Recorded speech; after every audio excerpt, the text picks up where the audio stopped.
Amigos en todo el país, bienvenidos a Mesa Análisis de Economía, un programa del Sistema de Radio y Televisión de la Universidad Católica de Santiago de Guayaquil. Los saluda María Elsa Viteri.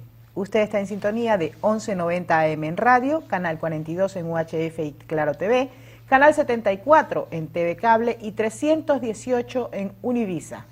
Estamos en todo el territorio nacional, incluyendo las hermosas Islas Galápagos, y enviamos un saludo especial a todos quienes habitan en el archipiélago. ¿Sabe usted si tiene o cómo obtener una buena educación financiera?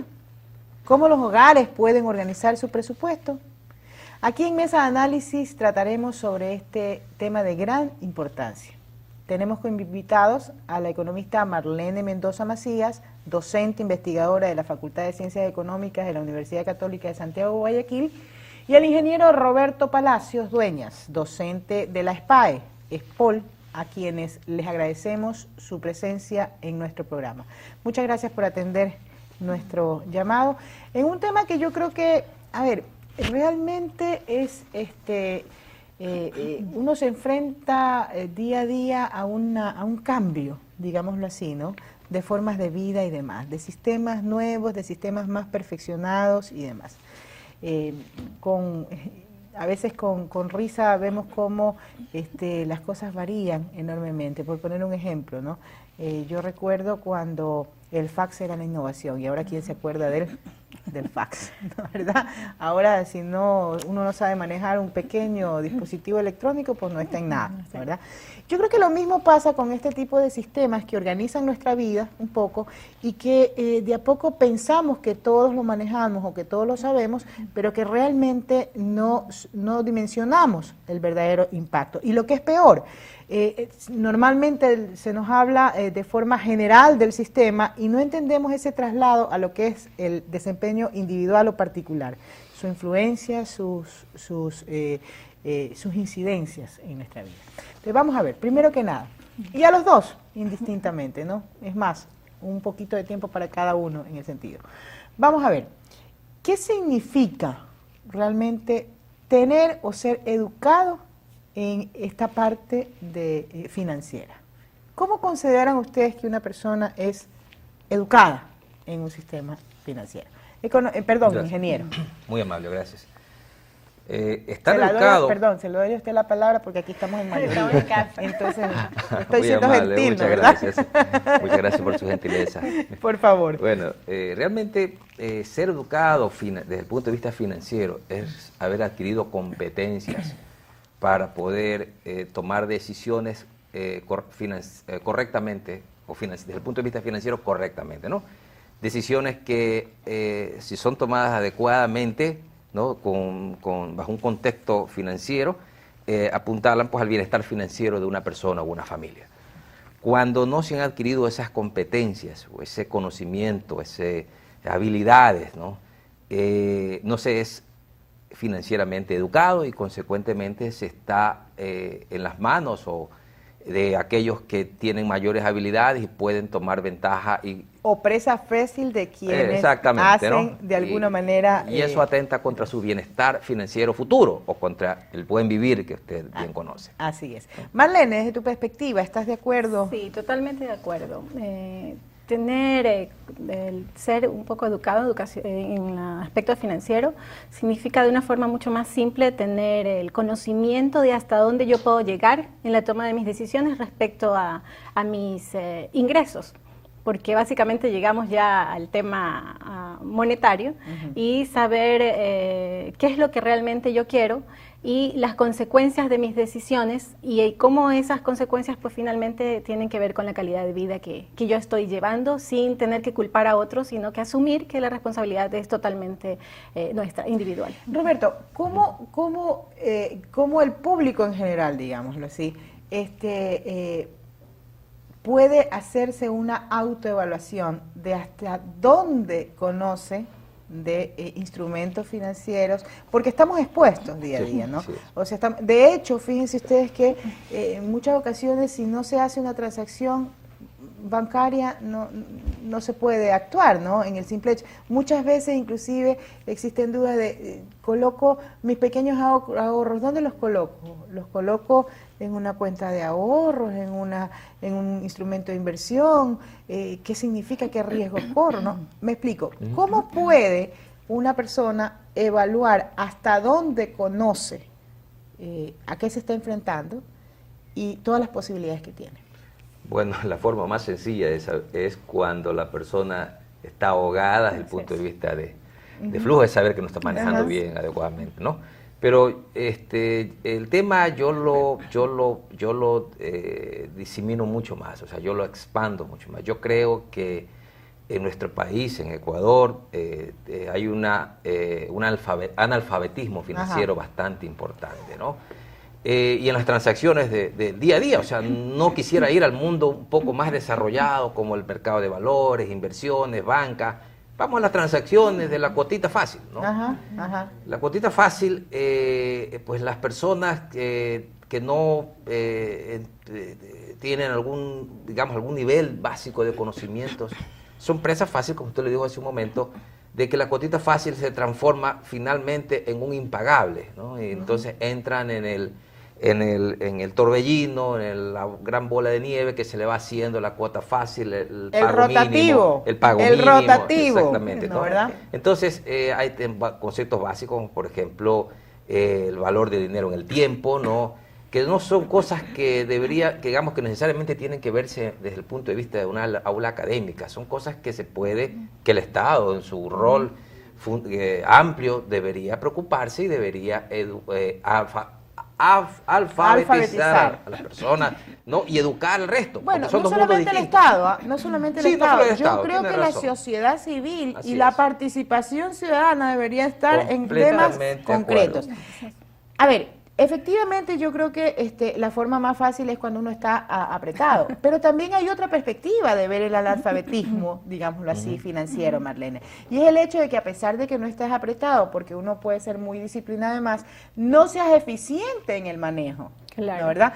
¿Por qué? Porque no necesariamente, digamos, todos los instrumentos intentan llevarnos a un ahogo, aunque yo tengo una teoría que más tardecito se las comento para ver si estamos de acuerdo o no, ¿no, verdad?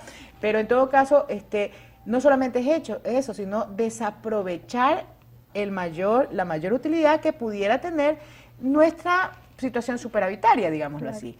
¿Cómo ves tú eso, Marlene? Claro, o sea, hay dos aspectos, ¿no? El que mencionaba, pero más allá de eso, yo también creo, nosotros estaríamos en un alcance bastante alto si, por ejemplo, la mayoría de las personas dijeran o estuvieran pensando en qué puedo ahorrar mi dinero.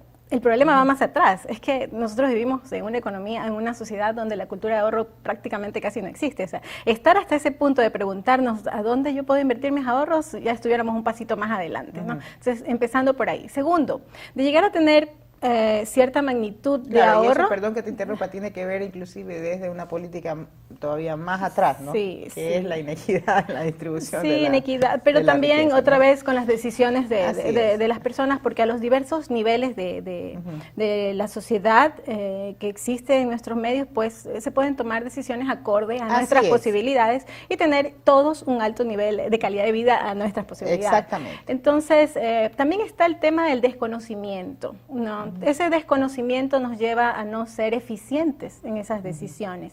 Y en el medio en que nosotros vivimos, estos aprendizajes se da por casualidades.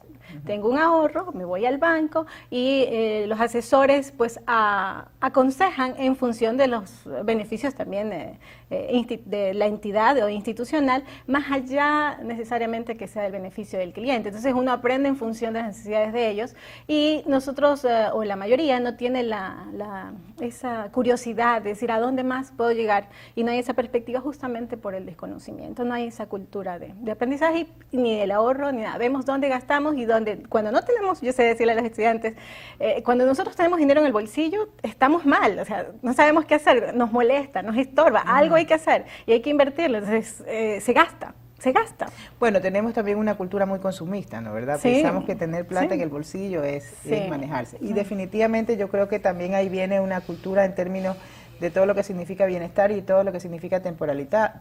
Ahí está la teoría del ciclo de vida. Tenemos un periodo en donde realmente somos productivos, pero en otro periodo, dos periodos, al inicio y posterior, en donde tenemos que consumir. Lo que pasa es que en el primer periodo consumimos lo que otros nos generan, nuestros padres, básicamente, nuestras personas responsables. Hay el tiempo de maduración en donde uno produce, pero que debería ahorrar para que luego, en esa etapa ya de los años dorados, en donde uno debería disfrutar todo lo que ha trabajado, ¿no verdad? Sí. Se dé esa posibilidad. Ahora, dentro de esto, de este esquema realmente, ¿no? Y haciendo a un lado un problema real, efectivamente, realmente nuestro sistema económico, y yo creo que a nivel mundial, por el tipo de sistema en el que estamos, ya como que convirtió al ser humano en un ser, o eres, mejor dicho, eres alguien, existe siempre y cuando seas agente de crédito. Sí. ¿La verdad? Ya no, antes era que uno tenía que tener plata para consumir. Trasladamos el punto y entonces realmente nos convertimos en que eres alguien y existe siempre y cuando seas sujeto de crédito. El problema es que mueres siendo sujeto de crédito y sin poder pagar, digámoslo así, en determinado momento y en algunas ocasiones hasta dejando, ya no recibes herencia, sino que recibes deudas, ¿no verdad? En todo caso, bien, alejando un poquito este esquema, ¿no verdad? Yo creo que definitivamente, si lo comparamos con el hecho de que tienes que ser consciente de tu temporalidad de vida, digamos, es decir, los episodios de vida que tienes que vivir, ¿no verdad? También el analfabetismo viene desde la perspectiva, como tú decías, de la construcción del ahorro, la necesidad de construcción de un ahorro, la necesidad de, no todos los ingresos tienen que ser consumidos, hay que pensar también en el futuro. La política pública implica, y más aún ahora, el que por obligación tú tienes que tener un sustento para el futuro, bien o mal. No voy a analizar si la jubilación del IES es adecuada o no es adecuada, pero ya te imprime una obligación desde esa perspectiva. Fíjate que en el Ecuador inclusive muchas de las personas rechazan la afiliación y prefieren recibirlo. Entonces, desde esa perspectiva, ¿cuánta falta hace o cuánto analfabetismo tenemos en términos de ese ahorro, de esa necesidad de una vida futura con tranquilidad? Roberto. Sí. Verás, el tema es amplio. En el mayo, junio del 2011, el presidente hizo una exposición nacional diciendo que en términos promedio la población estaba sobreendeudada. O sea, discutir el tema sobreendeudamiento es un poco complejo porque no es lo mismo que liquidez, no que estar líquido, porque yo puedo no poder pagar la tarjeta de crédito, pero tener una casa. Si mañana me deshago de la vivienda, pago, ¿no? Entonces, el tema no va, digamos, por ese lado. Ahora, de hecho, pues, ahorrar es fundamental, ¿no? Pero el alfabetismo financiero viene en eso, ¿no? Por ejemplo, ¿cuándo ahorro? Cuando yo posiblemente deseo consumir un bien en un tiempo determinado, puedo decidir o consumirlo hoy a un valor determinado o ahorrar ese recurso si el beneficio que estoy recibiendo por ese ahorro supera, en este caso, técnicamente hablando, desde la inflación. Entonces, consecuentemente, yo puedo, ahorrando ese excedente a un rendimiento determinado, puedo consumir más en el futuro. Entonces, definitivamente, por allí viene, eso es un concepto básico de el valor del dinero en el tiempo. O sea, y también tiene que ver con el concepto del rendimiento real de un depósito, de un dinero, más allá del rendimiento inflacionario. Entonces, comparar escenarios. Claro, entonces eso, por ejemplo, es parte ya de cierto nivel de alfabetismo financiero, ¿no? Educación viene más allá. Yo educo a alguien que ya conoce para que, por ejemplo, sea que maneje sus recursos que ha podido ahorrar ya en el mercado de valores, donde posiblemente pueda diferenciar o pueda discernir entre alternativas de rentabilidad optimizada. Aprovechar más en esto que nosotros llamamos costo-beneficio. Pero realmente nosotros en el país tenemos que ir mucho más atrás. Tenemos que alfabetizar a una población no alfabeta y empezar a educar a una juventud, a una niñez, para que mañana sea, si lo educamos hoy financieramente, van a ser personas financieramente alfabetos en el futuro. Entonces, son dos caminos que se tienen que dar. Y yo te hablaba antes del rol del Estado, porque, o sea, sin quererle por colgar todas las cosas del Estado, alguien tiene que digamos, que liderar un proceso de esta naturaleza a nivel nacional, ¿no? Y el Estado, pues, un ente de protección social, y realmente allí debería recaer. Claro que no puede dejar de participar quienes se aprovechan, se usan el tema. Tenemos que irnos a un corte, pero cuando volvamos quiero plantear la necesidad, primero, de hasta cuándo, mejor dicho, hasta qué tipo de similitud podríamos tener en términos de esta educación que hay que generar en el plano personal con el que hacemos quienes manejamos lo que son un sistema empresarial o un proceso productivo, digámoslo así. ¿Cuánta semejanza y cuántas diferencias pueden existir como para que podamos entrar en ese plano de identificación?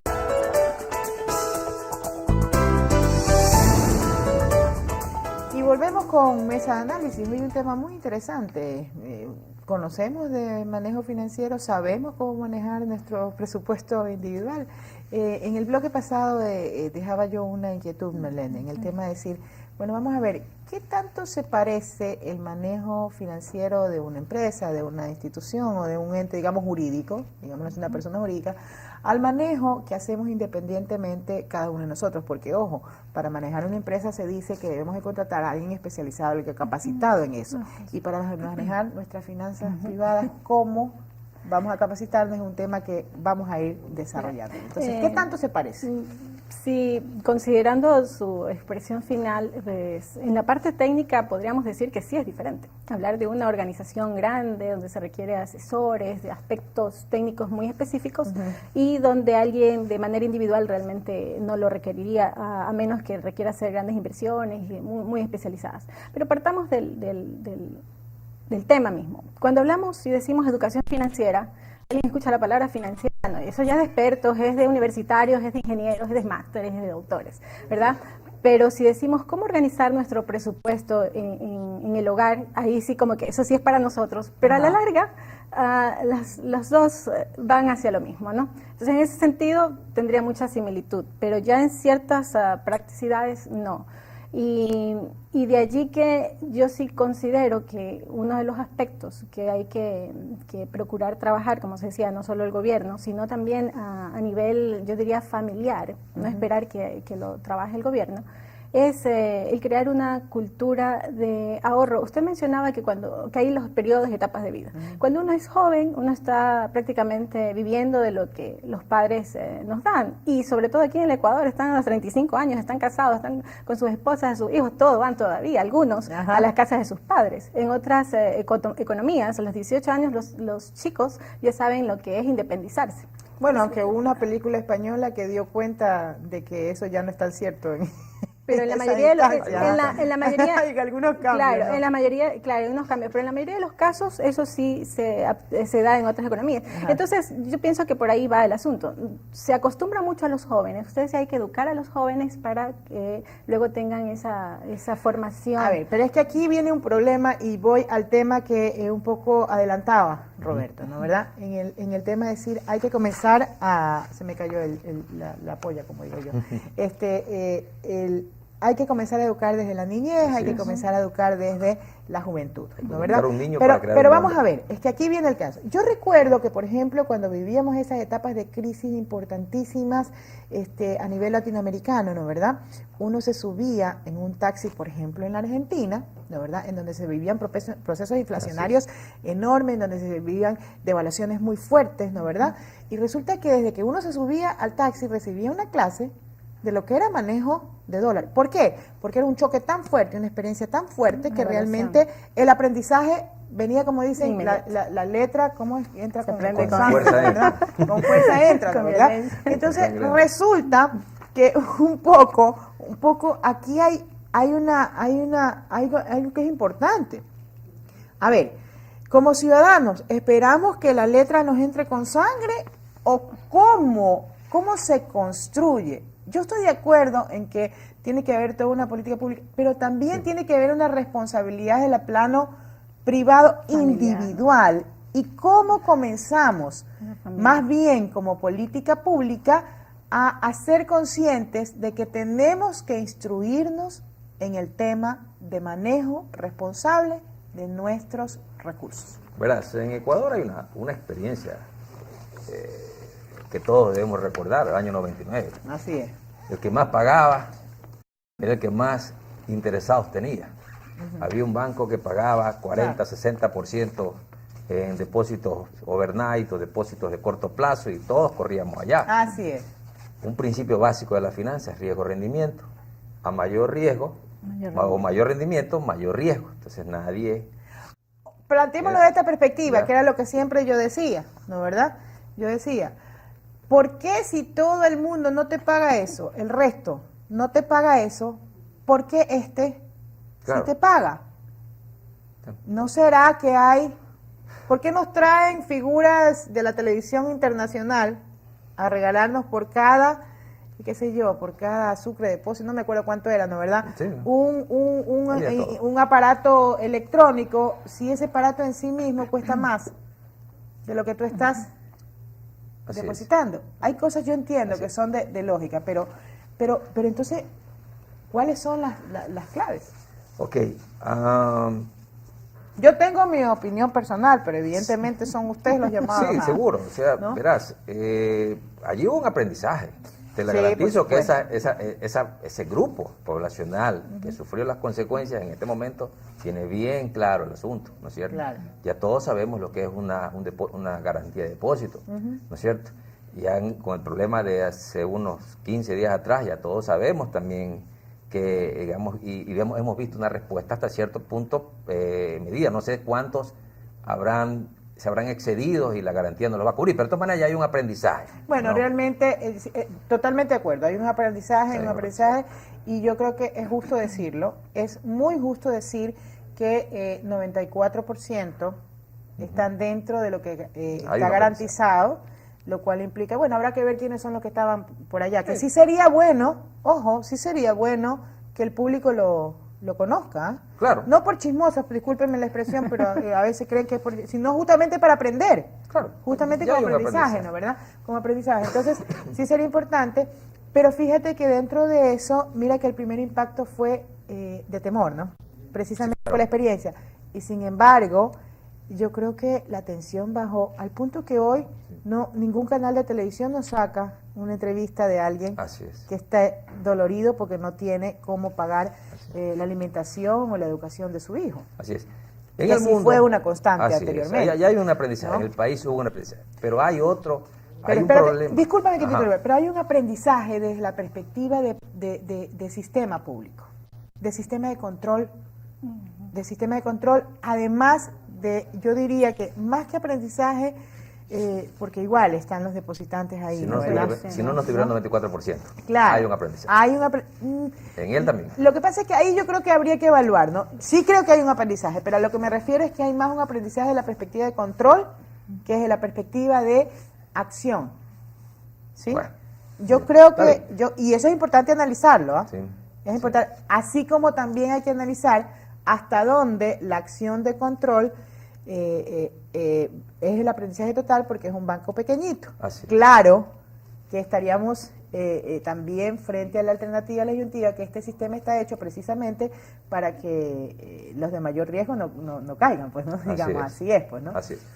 Entonces, mira, en el mundo hay algunos estudios que se han levantado. Y aquí, hablando, para culminar este tema, ese aprendizaje está en un grupo de edad, pongámosle edad, o sea, este está entre los 40 y 50 o 50 y 60 años, posiblemente entre 40 y 60 años, te garantizo que esos 94% debe estar en esa edad. Ajá. Pero muchos estudios que se han llevado a cabo en el mundo, ¿no es cierto?, establecen que la innovación financiera supera a la velocidad, o la velocidad con que se innova financieramente, supera a la velocidad con que la gente aprende. Entonces, el resultado... Lo mismo que en la tecnología. El resultado tenemos, inverso a la tecnología ahora, el resultado tenemos a un joven más endeudado que un mayor. El joven está más endeudado porque la innovación financiera, las cuotas, las tarjetas de crédito, el pago, el que no pague el que no le cobran determinados valores, o sea, todo lo que maneja el mercadeo, ¿no? ¿Y por qué hay un tema de orden? Y las mujeres, lamentablemente. No, es un estudio, es un estudio. Ahí habría que ver, habría que hacer una... Yo lo puedo citar la fuente. Porque yo también le digo algo, ¿ah? Yo siempre decía, ¿por qué el Ministerio de Finanzas entre el 2008 y 2011 no le faltó plata? ¿Ah? Bueno. Porque las mujeres no dejamos de comer a ningún hijo, así tengamos una papita para el locro. Así que déjeme decirle, ¿ah? Usted sabe que toda regla tiene su excepción. Esa es una realidad imborrable, ¿no? ¿Verdad? Pero bueno, volviendo al tema, ¿no? ¿Verdad? ¿Ves? Ya se me escapan las ideas por las bromas, ¿no? ¿Verdad? Me imagino que haber pensado en su tarjeta de crédito. No. Lo que iba es a lo siguiente, ¿no? A ver, realmente cuando hablamos de una juventud más endeudada o no, también hay un tema de orden como de aprendizaje humano. ¿En qué sentido? Es como que si antes nuestros abuelitos no podían vivir endeudados, no dormían tranquilos. Es como que te acostumbras, ¿no? ¿Verdad? ¿Qué es lo que le pasa? Y por eso yo hablaba de la tecnología también, ¿no? ¿Verdad? ¿Qué pasa si tú, ahora nosotros somos esta generación que tuvimos que aprender a manejar una computadora? Y nos cuesta trabajo. Déjame decirte que yo me cambian el BlackBerry y te juro que yo sufro, porque yo ya estaba acostumbrada a mandar los mensajes, ¿no? ¿Verdad? Sí. Y ahora me cambian de tecnología con esta vaina del y sufro, ¿no? ¿Verdad? En cambio, un niño coge el aparatito y te enseña, pues, y déjame decirte que te hace una goleada olímpica, ¿no? ¿Verdad? Natural en ellos, porque nace acostumbrado a eso. Entonces es como que si también entráramos, y ya iba en el orden de una educación del comportamiento humano. Es como si permanecer endeudado, y por eso decía yo, ahora lo importante es generar sujetos de crédito. Así es. Es como que es permisible ahora, es normal ahora. Si tú no estás endeudado, no creces. Y ligándole a la pregunta de las empresas, ¿cuál es el criterio empresarial? Si no te endeudas, si no prestas, no creces. Hasta en el sentido humano, ¿hasta cuándo es verdad eso? Porque yo, déjame decirte que yo duermo tranquila siempre y cuando sepa que tengo el control en mis manos. Puede ser que en algún determinado momento las tarjetas de crédito se paguen en el rotativo, pero para mí es un dolor de cabeza. Cuando no tienes una sería terrible. Es que conoces, ¿verdad?, el impacto. No, sería Otra terrible. persona no lo conoce. Ya, entonces, ¿hasta qué punto también es una educación de este orden? Y yo sí le veo un gran problema a llegar a ser alfabetos financieros, y es el hecho de que es una materia que no es tan fácil manejarla a nivel de una educación, a menos que hagas una educación de vida de otra índole. Así como es muy difícil entrar en la conducción de un razonamiento que se considera lógico, porque es tan relativo. ¿Cómo hacemos frente a esa relatividad? Bueno, yo te sugerí antes que realmente por donde hay que empezar es con educar financieramente a un niño para tener un hombre financieramente competente en el futuro. O sea, no hablamos de conceptos o de principios fuertes a ese nivel, pero, o sea, las tecnologías, los medios de comunicación son capaces de poder levantar ese conocimiento en un infante, ¿no? Ahora, a la población en general, pues, hay formas de hacerlo, ¿no? El Ecuador, este es un problema mundial, o sea, no es un tema de Ecuador. Definitivamente. Hay muchos países que han tomado iniciativas de crear comisiones de educación financiera, de alfabetismo financiero. Hay un gateway de educación financiera internacional donde participa Estados Unidos, Japón, Gran Bretaña y un sinnúmero de países desarrollados donde los conceptos se estandarizan, tratando de estandarizar, porque el gran tema está en que la innovación financiera superó a la velocidad del conocimiento con el que la gente... Bueno, nos tenemos que ir a otro corte porque yo siempre digo, a mí me falta el tiempo. Y el tema es tan amplio y tan bonito que no sé si será porque uno tiene esta formación, ¿no? ¿Verdad? Que a uno le entusiasma el tema, ¿no? ¿Verdad? Lo mejor es un tema muy amplio. Es un tema muy amplio. Nos tenemos que ir a otro corte, pero en el siguiente bloque, Marlene, sí me gustaría identificar, porque vamos a ver, es cierto, de la noche a la mañana en este momento no vamos a solucionar el problema. Este es un proceso, ¿verdad? Este es un proceso. Pero, ¿cuáles son los tips? ¿No? Y dentro de estos tips, ¿cuáles son como los escenarios o los más menos que podríamos tener? Vamos a hablar de eso un poquito para que la gente se sienta tranquila y vea que no es tan difícil organizarse, ¿no es así? Usted está en sintonía del Sistema de Radio y Televisión de la Universidad Católica de Santiago de Guayaquil. No olvide hacernos llegar sus comentarios y sugerencias a nuestro correo mesaanalysis@ucgsgrtv.com.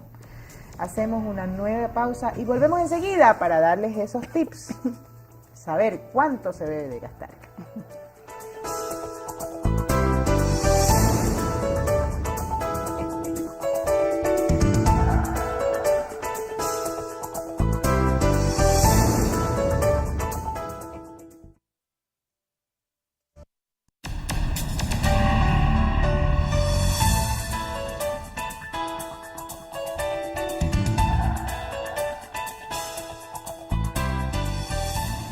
Bueno, y volvemos. Aquí estamos con no dos colegas, una colega y un colega igual, porque yo reconozco a todos, ¿no verdad? Con tal de que tengamos, ¿no verdad? Estamos con Roberto y Marlene. A ver, habíamos dicho de que vámonos al plano real, vámonos al plano, yo siempre digo, ¿no? La educación tarda, no es como construir un puente que tú dices, bueno, se va a construir en tantos meses y ya tienes los resultados. Cuando se trata de conductas humanas, tarda. Y tarda bastante, ¿no verdad? Pero el hecho de que tarde bastante hay que tomar algunas pautas inmediatas, apagar sí los incendios inmediatos, siempre y cuando vayas construyendo una mejor formación. Yo creo que en este caso en particular sí es importante los tips que podamos dar. O sea, por ejemplo, decir, vamos a ver, no estoy hablando de recetas estáticas, estoy hablando de esquemas que nos puedan ayudar a tomar decisiones. Entonces vamos a ver. Una persona se enfrenta y dice, estos son mis gastos cotidianos, ¿no verdad? ¿Sí? ¿Cuánto puedo gastar en vivienda? ¿Cuánto puedo gastar en alimentación? ¿Cuánto es la educación de mis hijos? Y desde otra perspectiva, visto en el tiempo, ¿no verdad? Qué sé yo, si me meto a una decisión de comprar una vivienda que va a significar 25 años, ¿no verdad? ¿Cuánto de eso me compromete? Y tengo que pensar en que esos 25 años tengo que educar a mis hijos, ¿no verdad? Adicionalmente que en esos 25 años puedo tener una contingencia, o sea, de un hecho fortuito, ¿no verdad? Que tiene mayor o menor probabilidad de que se dé, ¿no verdad? Pero tengo que ser consciente de los distintos escenarios.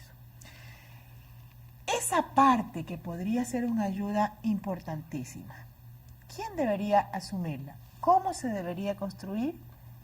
Y ustedes ya tienen indicadores que nos podrían ayudar.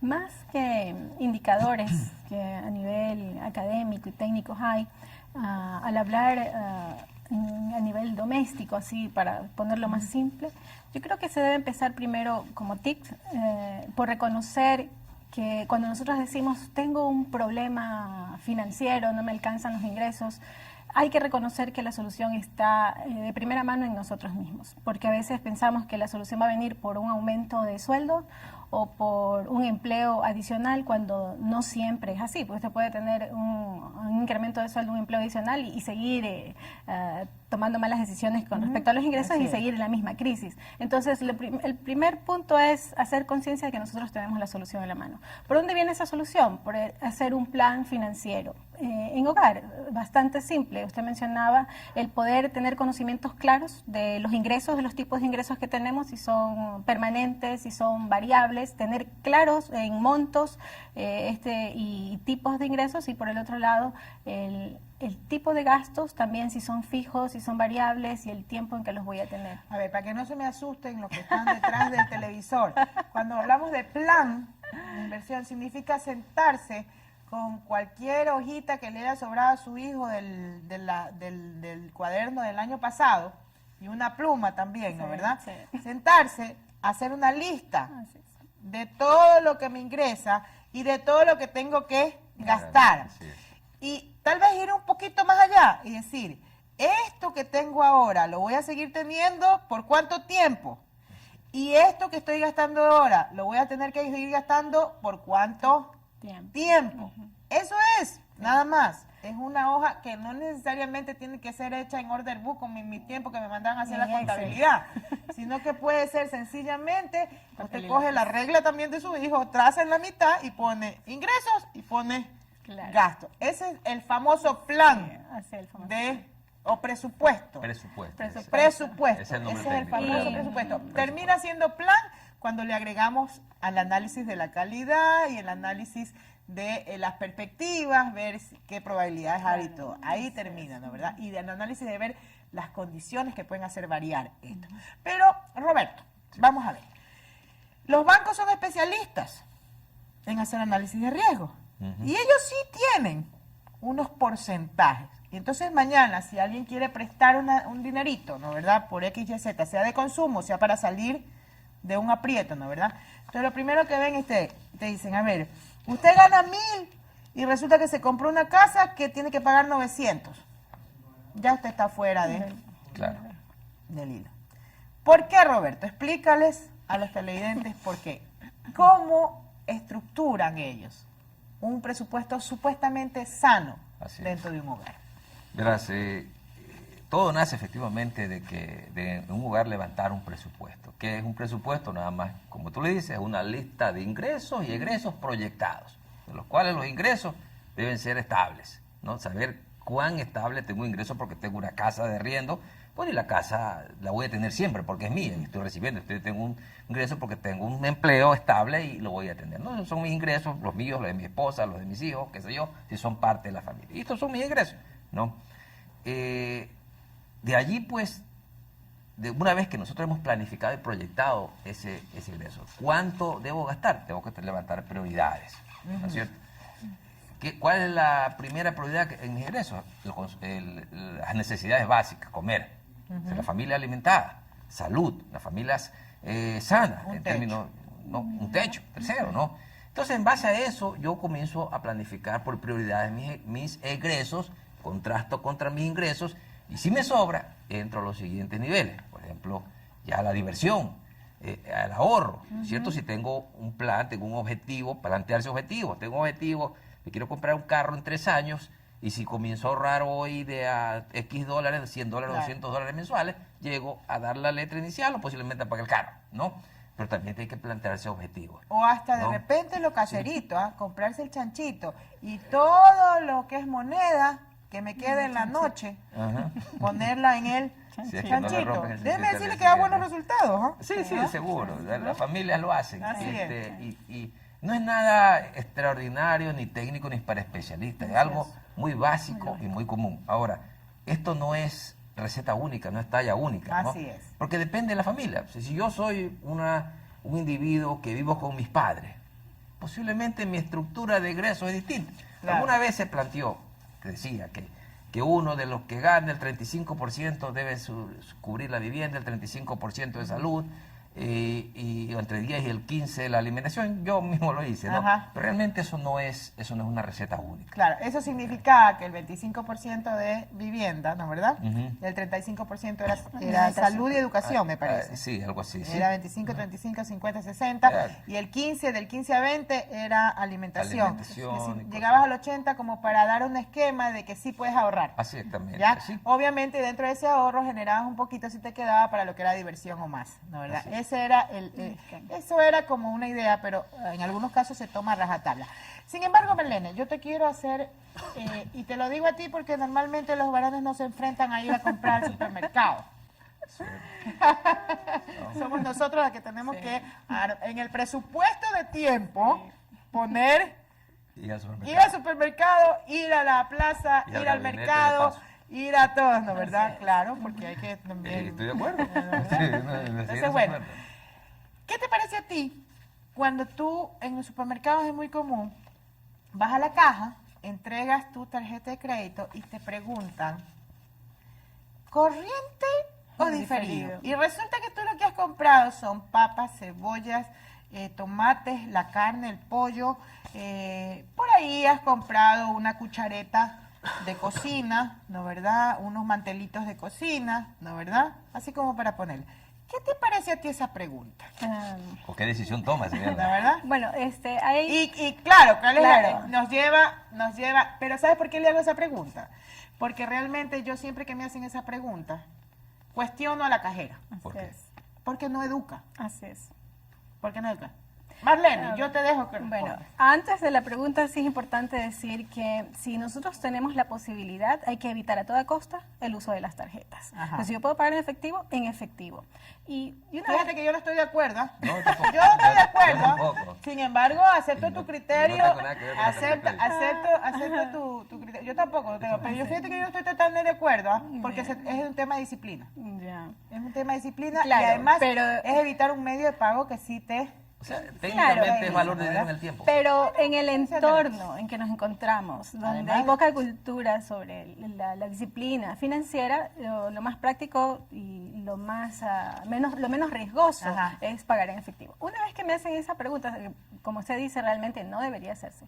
El que va a pagar debería tomar la decisión de pagar a corriente, porque a diferido es estar incrementando nuestras deudas. El uso de la tarjeta es un costo. El hacer un crédito prácticamente para nuestras compras es estar pagando intereses, y además que hay el riesgo de que nosotros seamos tan indisciplinados, de que nos olvidemos de la fecha de pago de los montos mínimos de las tarjetas, que es lo que ocurre, ¿no? Y entonces esto se va haciendo como una bola de nieve. Claro, porque tú tienes razón, porque en la medida en que uno no distinga lo que es un gasto de inversión de un gasto corriente, Así es. entonces evidentemente corre el riesgo de sumar Más a un gastos. crédito algo que no debería hacerlo. ¿Y Así por es. qué? Les explico sencillamente.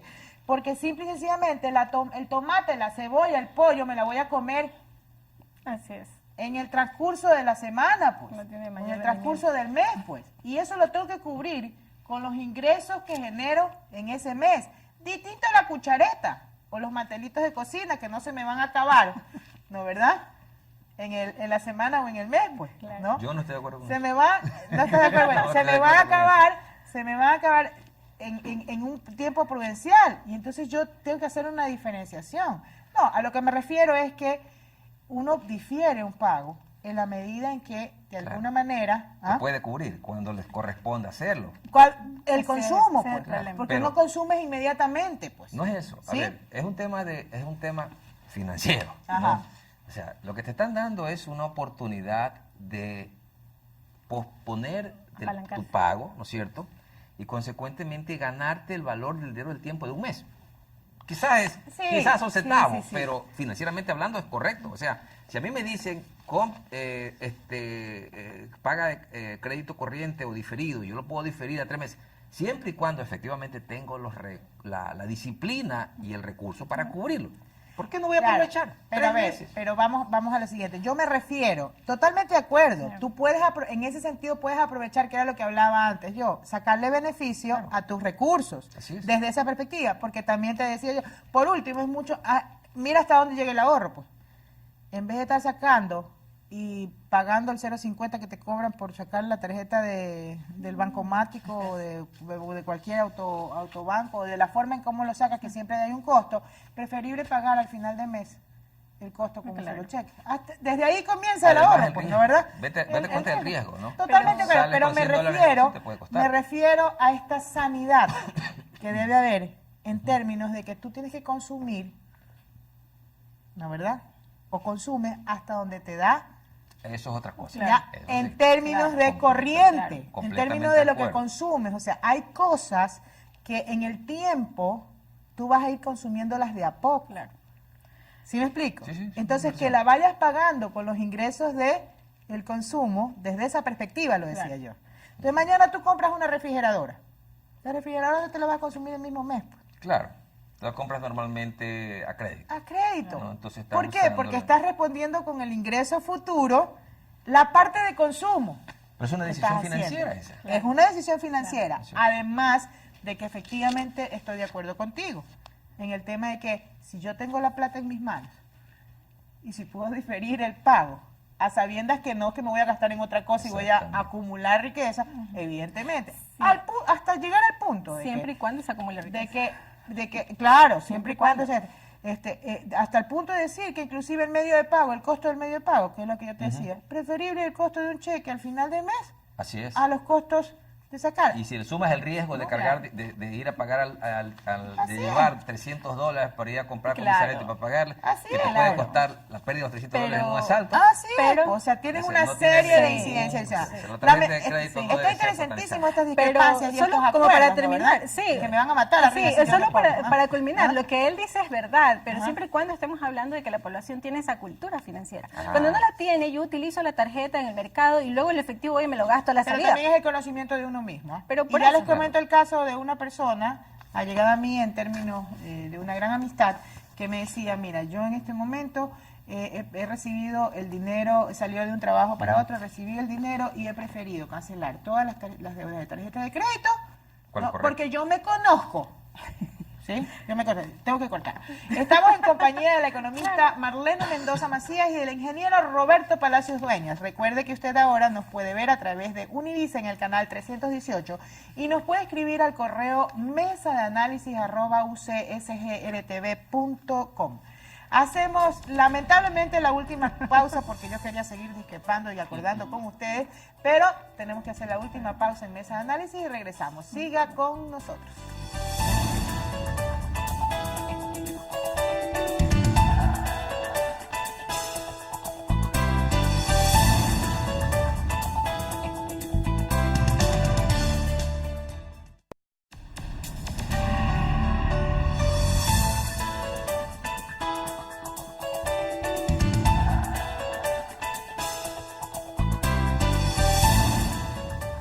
Y volvemos con la verdad es que me ha encantado este programa, así que hemos discutido, hemos bromeado, hemos dicho que las mujeres somos más trabajadoras. Más trabajadoras. Ah, bueno, más trabajadoras también, es verdad. Pero, eso no es estudio, eso es verdad. Eso es una realidad. Esa es la realidad. Y yo lo reconozco. Pero realmente estamos en un tema que es muy cotidiano y que hay que trabajarlo de la perspectiva de la cotidianidad, creo yo. Porque ese es el inicio de la educación, fíjate. Así es. Y realmente uno aprende, de chiquito uno aprende viendo a su mamá ahorrando, uno aprende viendo a su mamá recorriendo los sitios, por ejemplo, donde está más barata las cosas. Es una serie de circunstancias que lo cotidiano es lo que da resultado. Pero fíjate que a mí me gustaría retomar el tema que yo decía de esta gran amiga y que me decía, bueno, el tema es que yo me siento, porque ahí hay dos factores, ¿no verdad? Un factor es el factor de bienestar, de sentirse tranquila, a pesar de que probablemente va a trabajar inmediatamente, como de hecho sucedió. ¿No verdad? Pero ya está tranquila para un sexto de bienestar, de sentirse bien.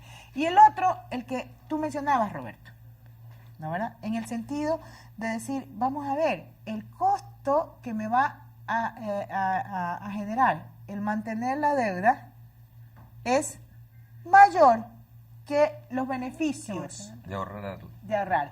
Señores, ese es el famoso análisis costo-beneficio cuando lo extendemos de la simple cotidianidad, como hemos expresado, a cuando lo hacen a otras en otras esferas, ¿no es verdad? Así es.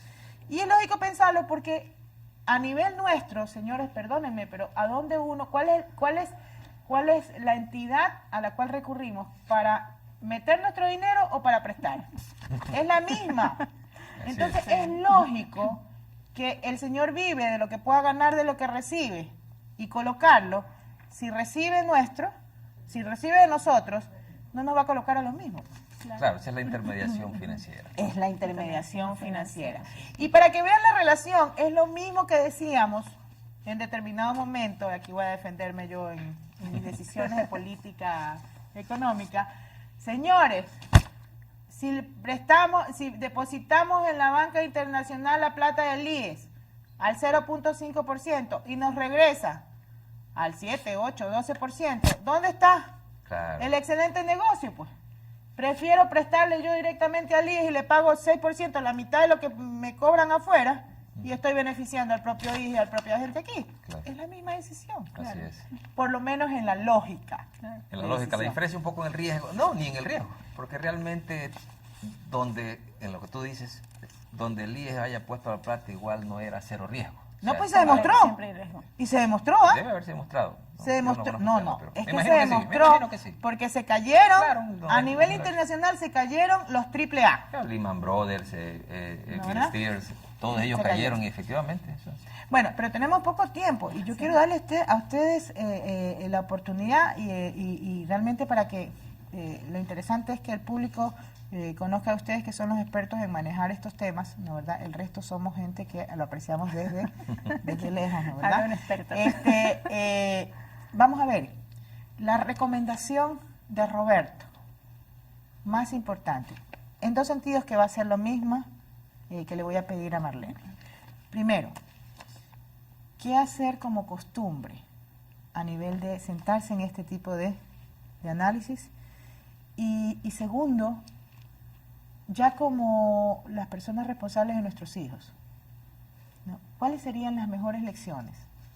Dejarla, o la mejor guía, más que nada, para que comiencen a ser mejor en conocimiento de lo que yo no tuve como padre. Sí, bueno, en el hogar pues se aprende mucho más que en la entidad educativa, lo más se aprende vida realmente, ¿no? Pues ese aprendizaje no se olvida nunca, ¿no?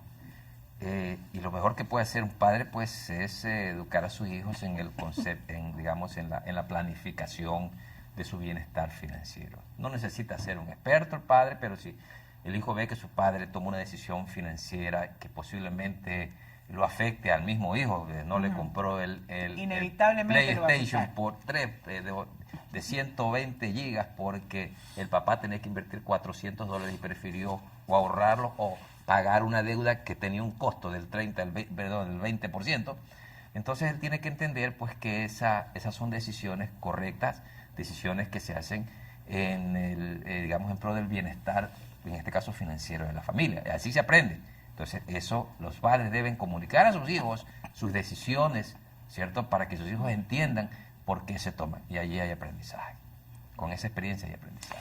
En esquemas así, vamos a lo contundente, los padres, ¿qué deberíamos hacer? Conversar con nuestros hijos de nuestras decisiones financieras. No, pero enseñarles a nuestros hijos nuestro presupuesto. instrumento. Nuestro presupuesto. Que ellos sepan cuánto es el ingreso en la familia y cuántos son los egresos en la familia. Consecuentemente, ¿qué se puede hacer? Ellos van a entender y hasta dónde se puede. Cuando estamos atorados así como apretados, hay que decirle a sus hijos que tenemos duras, ¿o qué? duras, porque lamentablemente es la única forma de salir, porque no tiene ningún sentido para que mi hijo no se entere que tengo un problema, irme a endeudar en otro lugar para poder llevar una vida irreal y falsa, ¿no? Los hijos tienen que conocer cuál es la realidad económica de su familia. Es decir, ¿no? lamentablemente este Así tema es, está tienen muy que- ligado a la a la familia. ley, la ley con la sangre, ¿cómo es? Y créeme que si los hijos no conocen la realidad y no hacen Sí, conciencia no de la hacen realidad nada, económica de sí, su sí. familia, se vuelven personas que mañana posiblemente no aprecien, no hayan aprendido cómo eso es lo que- Tenemos muy poco tiempo, Marlene. Bueno, como primera regla fundamental es para todos no gastar más allá de lo que se gana. Primera regla. Segundo, hay que priorizar los gastos en función de nuestras necesidades más básicas y en función de los objetivos que nosotros queremos lograr a mediano y a largo plazo, no solo a Objetivo de corto vida. plazo. Sí, porque por ejemplo, ¿qué ocurre con los jóvenes? Tienen todos el BlackBerry, el Samsung, los teléfonos, y en nuestros presupuestos hace más de 15 años no existía pues $50 para pagar la mensualidad. Cuando hacemos el presupuesto ahora familiar, lo primerito, no puedes olvidarte de $50 mensuales para mi BlackBerry. Y la pregunta es, ¿le genera algún beneficio eso a los jóvenes? Entonces, cuando usted preguntaba, ¿qué hacemos en épocas de crisis, cuando estamos así ahorcados?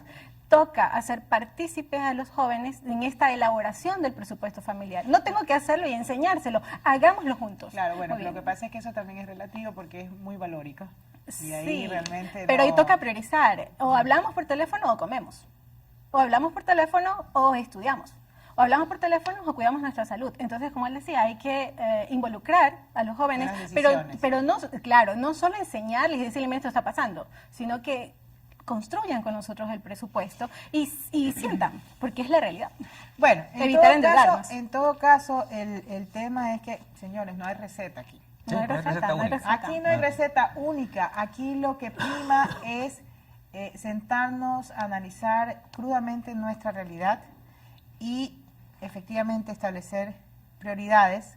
Yo diría que también ponernos a pensar que pueden haber varios escenarios en esas contingencias, ver la probabilidad de que ocurra, tratar de medir qué tan probable es que me boten de trabajo, cuánto tiempo voy a tardar, qué hago en ese momento, es decir, cuánto he ahorrado para sostener, con cuánto tiempo contaría para es decir, realmente lo que tenemos que hacer es ser conscientes de nuestra propia realidad. Y yo sí creo que en este caso vale muchísimo la priorización que ya depende de ese objetivo de vida, ¿no? De ese objetivo de vida. Lamentablemente ya me están jalando las orejas y me dicen que corte. Me hubiera encantado que pudiéramos poner 2 puntitos más adicionalmente. ¿Cuál es la responsabilidad social como conjunto, ¿no, verdad? Social. Claro. Y cuál es la responsabilidad pública del gobierno. Serían 2 temas importantísimos que creo yo habría que en conjunto estimar. ¿Por qué? Porque hay que estimular a esta decisión particular a tomar las riendas y la crudeza de la situación. No solamente desde la perspectiva de lo que tengo en este momento, sino de en qué me ha convertido un sistema económico. Así es. Estamos inmersos en un contexto sistema de mercado que cambia mucho mayor, que es muy cruel. Que va más rápido que el aprendizaje. Va más rápido, es muy cruel y que te imprime mucha fortaleza para tomar decisiones que para la generalidad de los casos es dura. Así que bueno, me quedo comprometida a invitarlos a una nueva opinión para discrepar y para acordar en temas... o aclarar, ¿verdad? Bueno, aquí yo le traigo el estudio. Muy bien. Aquí concluye nuestro programa. Agradecemos la compañía de la economista Marlene Mendoza Macías y del ingeniero Roberto Palacio Dueñas en este programa. Y por supuesto a todos ustedes por sintonizarnos y que espero les haya servido en una decisión tan común, cotidiana y tan importante para cada uno de nosotros, ¿no? Les recordamos que nos pueden ver en TV Cable, Canal 74 y en Univisa en el canal 318. Además de escribir sus comentarios y sugerencias a nuestro correo electrónico mesaanalysis@ucsgrtv.com. Volveremos con ustedes la próxima semana. Hasta entonces, no se olviden de nosotros, Mesa Análisis Economía.